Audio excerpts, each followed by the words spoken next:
एका ब्रेकिंग न्यूजने आपण सुरुवात करूयात। मुंबईचे तत्कालीन पालकमंत्री अस्लम शेख यांनी मड मार्वेमध्ये अनधिकृत स्टुडिओ बांधण्यासाठी परवानगी दिल्याचा आरोप भाजप नेते किरीट सोमय्या यांनी केला होता आणि त्यांच्या आरोपानंतर आजपासून अनधिकृत स्टुडिओंवर हातोडा पडणार आहे। आणि त्याच पार्श्वभूमीवर किरीट सोमय्या यांनी आमदार अस्लम शेख आणि आमदार आदित्य ठाकरेंवर टीकास्त्र सोडले।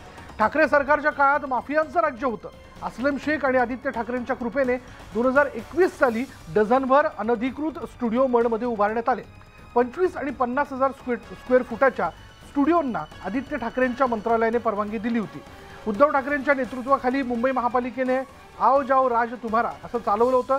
फक्त मातोश्रीवर हिशोब द्या आणि जे काय करायचं ते करा अशी टीका किरीट सोमय्या यांनी केली आहे।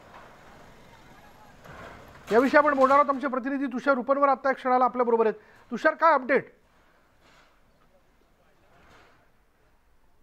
विशाल, आपण जर पाहिलं असेल तर किरीट सोमय्या यांच्यासोबत स्वतः न्यूज 18 लोकमतने देखील याच मड मालवण येथील स्टुडिओची पाहणी केली होती आणि बऱ्याच वेळा केली होती।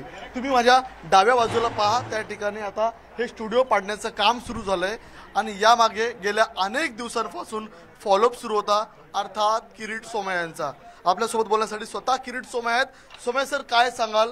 दापोली रिसॉर्टवर हातोडा घेऊन तुम्ही गेले, कारवाई झाली। या मडमधील 5 स्टुडिओ जवळपास 1000 कोटींचे गेल्या अनेक दिवसांपासून तुमचा कागदोपत्री या ठिकाणी सरकारसोबत बोलणी सुरू होती, प्रशासनासोबत बोलणी सुरू होती। प्रशासन हातोडा मारायला तयार नव्हतं। आता कारवाई का झाली आहे? नेमकं यामध्ये कोण कोण दोषी आहे? काय सांगाल तुम्ही प्रेक्षकांना? नॅशनल ग्रीन ट्रिब्युनलमध्ये सुनावणी झाली, माझी याचिका होती। आदित्य ठाकरे आणि अस्लम शेखचे ज्यांना आशीर्वाद होते असे या स्टुडिओ मालकांनी न्यायालयात सांगितलं इथं किरीट सोमय्या बीजेपी पॉलिटिक्स। न्यायालयाने सांगितलं जर त्यांनी उचित विषय मांडला असेल त्याच्यावर उत्तर द्या आणि काल निर्णय आला हे गैरकायदेशीर आहेत, सीआरझेड समुद्रात बांधलेले आहेत आणि म्हणून ह्या स्टुडिओचं ताबडतोब डिमोलिशन व्हायला हवं असे निर्देश काल मिळाल्यामुळे आज महापालिकेने ही कारवाई सुरू केली आहे।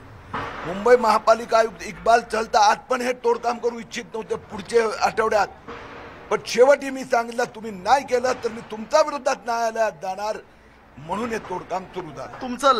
तुमची लढाई सुरूच आहे। मात्र आता ज्या 5 स्टुडिओवरती कारवाई झालीत या स्टुडिओचं बाजार मूल्य किती होतं आणि त्यांनी नेमकं काय अनधिकृत बांधकाम केलं होतं? एकंदर इथे असे 19 स्टुडिओ आहेत। या सगळ्यांवर कारवाई होणार। ज्यांच्याकडे परवानगी आहे त्याने रिसर्च शूटिंग करावं। या 19 बेकायदेशीर आहेत। यांचा आपण मार्केट व्हॅल्युएशन म्हणायला गेलो तर 1000 करोड, वर्षाचं 400 ते 500 कोटी रुपये तर रेव्हेन्यू येते। 100 कोटी रुपये हप्ते, 100 कोटी हप्ते। हे 100 कोटी हप्ते कुणाला जात होते? कुणाच्या आशीर्वादाने हे स्टुडिओ उभे राहिले? 100 कोटी हप्ते कुणाला जात होते? प्रेक्षकांना सांगा। महाराष्ट्राच्या जनतेला कळते की परवानगी आदित्य ठाकरेचा पर्यावरण मंत्रालयाने दिली होती, त्यांना कुठला अधिकारच नव्हता। म्हणजे फेब्रुवारी 2021 मध्ये परवानगी दिली 6 महिन्याची आणि उद्धव ठाकरे यांच्या महापालिकेने बेकायदेशीररित्या ही परवानगी 6 महीने एटीएम में पैसे डालो 6 महीना परवानगी लेके जाओ, अशी 2.5 वर्ष परवानगी दिली खोटी। बरोबर बिनपाण्याने न्यायालयाने उद्धव ठाकरे यांच्या मुंबई महापालिकेची केली। म्हणजे 100 करोड ऊपर की कमाई कहाँ जाती थी हे तर आदित्य ठाकरेने अस्लम शेखच सांगू शकतात। धन्यवाद। हे होते आपल्यासोबत बोलण्यासाठी किरीट सोमय्या। माझ्या मागे जर तुम्ही पाहत असाल तर या प्रत्यक्ष कारवाईला सुरुवात झालेली आहे। मात्र ही कारवाई थांबली। ह्या कारवाईला स्टे होता, तो अर्थात मुंबई महानगरपालिका आयुक्त इक्बाल चहल यांच्या आशीर्वादाने ही कारवाई होत नव्हती असा गंभीर आरोप किरीट सोमय्या यांनी केला। त्याचप्रमाणे या कारवाई मागं या ठिकाणी ही कारवाई होऊ नये म्हणून काही राजकीय नेत्यांना देखील या ठिकाणी आशीर्वाद होता। या राजकीय नेत्यांच्या आशीर्वादामुळेच हे स्टुडिओ उभे राहिले। त्यामध्ये माजी मंत्री अस्लम शेख असतील, युवा सेनेचे प्रमुख आदित्य ठाकरे असतील यांचं देखील नाव किरीट सोमय्या यांनी या ठिकाणी न्यूज 18 लोकमतशी बोलताना घेतलेलं आहे. मात्र असे मुंबईमध्ये आणखी किती अनधिकृत स्टुडिओ असणार, त्या प्रत्येक अनधिकृत स्टुडिओवरती हा हातोडा बसलाच पाहिजे, ही न्यूज 18 लोकमतची भूमिका आहे. स्वतः न्यूज 18 लोकमत गेल्या अनेक दिवसांपासून मड मालवणमध्ये असणाऱ्या अनधिकृत स्टुडिओची पाहणी करत होतो. त्याचे कागदोपत्र आपल्या प्रेक्षकांना दाखवत होतं आणि अखेर हातोडा पडल्यानंतर देखील न्यूज 18 लोकमतने प्रेक्षकांना ही कारवाई दाखवली. विशाल, धन्यवाद तुषार या सगळ्या माहितीबद्दल.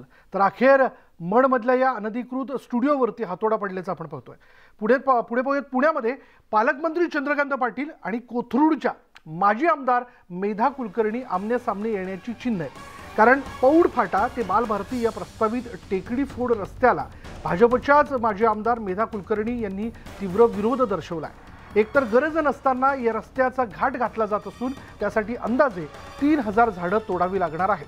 वेताळ टेकडीची हीच तोडफोड टाळण्यासाठी हा रस्ताच तात्काळ रद्द करावा यासाठी मेधा कुलकर्णी यांनी थेट पंतप्रधान कार्यालयाशीही पत्रव्यवहार केलाय आणि यासंबंधी मेधा कुलकर्णी यांच्याशी एक्सक्लुझिव्ह बातचीत केली आहे आमचे पुण्याचे प्रतिनिधी चंद्रकांत खुंदे यांनी.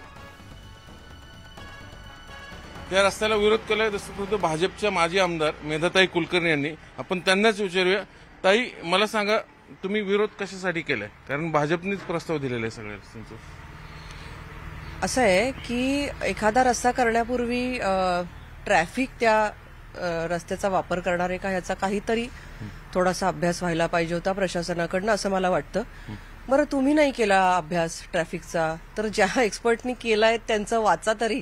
किती मेल पाठवले, किती एक्सपर्ट्सनी अभ्यास केला, तर ते वाचायचंही नाही आणि आपलं करायचं ठरवलं आणि करून टाकलं आणि टेंडर काढायची घाई. मला असं वाटतं हे चुकीचं ठरेल. 30-40 वर्षापासून हे चाललंय. आता परिस्थिती बदलली आहे. आता पुण्याची सहनशक्ती संपली आहे. किती टेकड्या फोडणार, काहीतरी शिल्लक राहायला पाहिजे. बीडीपीच्या 900 हेक्टर जागांपैकी फक्त 300 हेक्टर जागा ऑलमोस्ट शिल्लक असेल. मग पुणेकरांना मोकळा श्वास आपण घेऊन देणार आहोत का नाही? फुफ्फुसच फोडली जाते. आणि ट्रॅफिक तर वाढलंय, बरोबर आहे. लॉ कॉलेज रस्त्यावर भरपूर मोठ्या प्रमाणात ट्रॅफिक असतं, हे मी मान्य करते.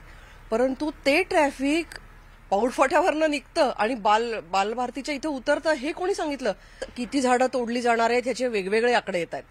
काही जण अधिकारी म्हणतात 1500 झाडं तोडली जाणार, काही जण म्हणतात 3000 झाडं तोडली जाणार. हे आकडे वेगवेगळे. म्हणजे कन्सल्टंटला माहिती नाही, अधिकाऱ्यांना माहिती नाही की नेमकं काय आहे, रस्ता कुठून जाणार आहे, पदाधिकाऱ्यांना माहिती नाही, कोणालाही नीट काही सांगता आलेलं नाही. मग अभ्यासच तुम्ही केलेला नाही.